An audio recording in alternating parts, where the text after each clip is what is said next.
for just a moment about when readers have difficulty finding their path forward. That goes along with the chapter from Best Practices this week. And I'm going to be referring to some concepts that are going to come up in the later class. The assessment class is really going to focus us more tightly on those readers who don't find a quick path forward. And I am co-author on this book that we'll use in that, Accessible Assessment. The key thing that I want to emphasize from this book is that we have different categories of elements of reading that we look for with struggling readers. And the one that we see in the research extremely powerfully that gets left out of the conversation frequently is how readers feel.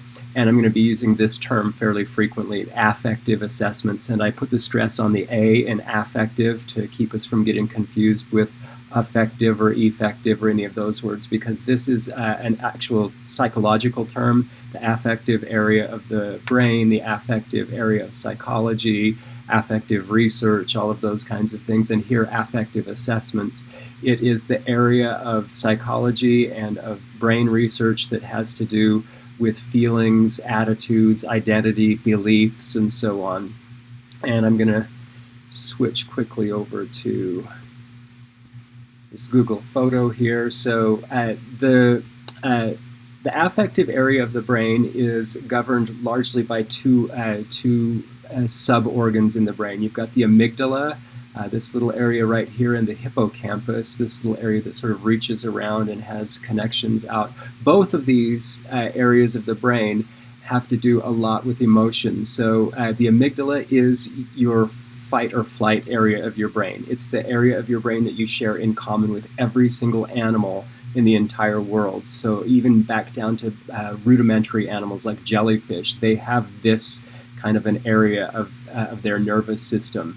In humans and in other higher mammals, you've got this hippocampal area that's also kind of responsible for taking these emotional responses and processing them into memories.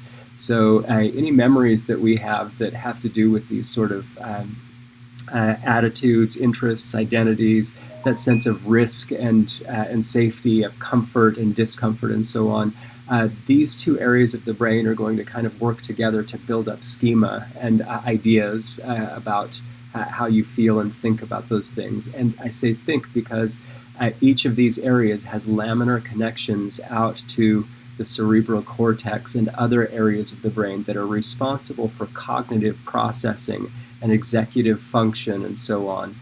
So when we have responses down in this area, they tend to tell us whether or not we are going to use our brain to do things. So they have a governing function. They'll shut this whole area down out here and respond from this emotional core if people feel that risk or discomfort are high enough. So what we have to have around reading is we have to have a well-organized sense of emotional response to reading. And that comes in the form of, I'm going to try to get this a little bit closer. There we go. Let's build that out. In reading and the research on reading, we tend to hear these three things mentioned fairly frequently: identity, attitude, and interest. So kids actually need to identify with reading as something that they and their people do. They need to develop positive attitudes towards reading as an objective thing that's in their lives, and they have to develop a choice and interests around reading. Developing and working on these three things is going to be one of the main things that we do when we're working with kids who haven't found a clear path forward with reading, that they seem to be struggling, they seem to be experiencing more failures than successes, and so on. So let's go back out to Word here. Oh, let's see, now we're going to go to,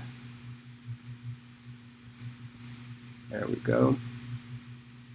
So self-determination theory is an area of research in psychology and especially in motivation psychology. And what self-determination theory tells us is that we get growth when we experience relatedness, autonomy, and develop competence.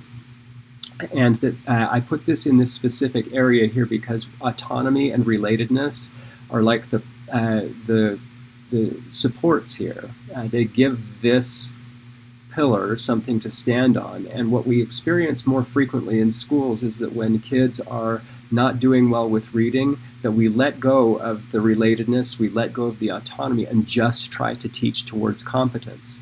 And that's okay on its own level, because if kids have an increase in competence, then they can gain some relatedness, they can gain some autonomy, but we can't let go of these two while we're trying to work on competence, because while we're trying to work on competence, if kids have experienced failures, the amygdala and hippocampus are going to take those failures, build them into schemata, and then take any subsequent failures that they experience as you try to teach them and build that up into a bigger and bigger schema of disassociation with reading. It's not something that I do. It's not something my people do. And we need kids to have this attitude that reading is something they identify with, so that they're on the hunt, so that they're problem solving. Because when they're doing something abstract like reading, they have to have those areas of the brain turned on. So if I want to teach competence, if I want to teach the skills and strategies that are going to keep helping them become a stronger and stronger reader over time, I have to have a kid who's experiencing a lot of autonomy and relatedness along with the buildup of competence. So that means that I need, actually, as a teacher, to be teaching all of those motivational things that we learned about in the previous chapter. I need to be teaching identity, attitude, and interest in building those things up. I'm going to go ahead and stop there.